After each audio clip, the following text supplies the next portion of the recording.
Advocate হতে মোট কত টাকা খরচ হয় ক্লাস এসএসসি এর পর থেকে? উকিল হবেন কিভাবে? এই ভিডিওর কমেন্ট সেকশনে আমার এক অডিয়েন্স আমাকে এই কোশ্চেনটা করেছে। তো এর বিস্তারিত আলোচনা তো শর্ট ভিডিওতে করা সম্ভব নয়, বাট আমি তাকে একটা ধারণা দিতে চাই। আপনি এসএসসি পাস করেছেন, এরপর এইচএসসি কমপ্লিট করবেন, দেন আপনি যদি পাবলিক ইউনিভার্সিটিতে চান্স পান, যেমন ঢাকা, জগন্নাথ, জাহাঙ্গীরনগর, চিটাগাং, বরিশাল, খুলনা, সবগুলো ইউনিভার্সিটিতে ল ডিপার্টমেন্ট আছে, সেখানে যদি আপনি কোনোভাবে চান্স পান তাহলে আপনার খরচ বেশ কম হবে।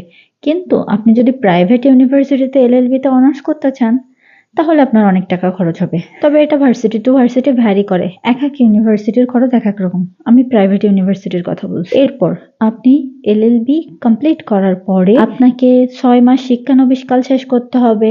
এরপর আপনাকে বার কাউন্সিল এক্সাম দিতে হবে, সেখানে 3টা ধাপে এক্সাম হয়, প্রিলিমিনারি, রিটেন, ভাইবা, সবকিছু কমপ্লিট করে তারপর আপনার অ্যাডভোকেট হইতে হবে। এই যে বার কাউন্সিলের প্রিলিমিনারি, রিটেন এবং ভাইবা এক্সাম, এই এক্সাম দেওয়ার জন্য যে রেজিস্ট্রেশন করতে হয়, এ ফর্ম, বি ফর্ম যে ফিল আপ করতে হয়, এইগুলোতে বেশ মোটামুটি একটা অ্যামাউন্ট খরচ হয়। আমি হয়তো নেক্সট কোনো ভিডিওতে আপনাকে আনুমানিক একটা ফিগার বলবো, কিন্তু আমি এই শর্ট ভিডিওতে আনুমানিক কোনো ফিগার আপনাকে বলছি না। তবে বেশ খরচ হবে।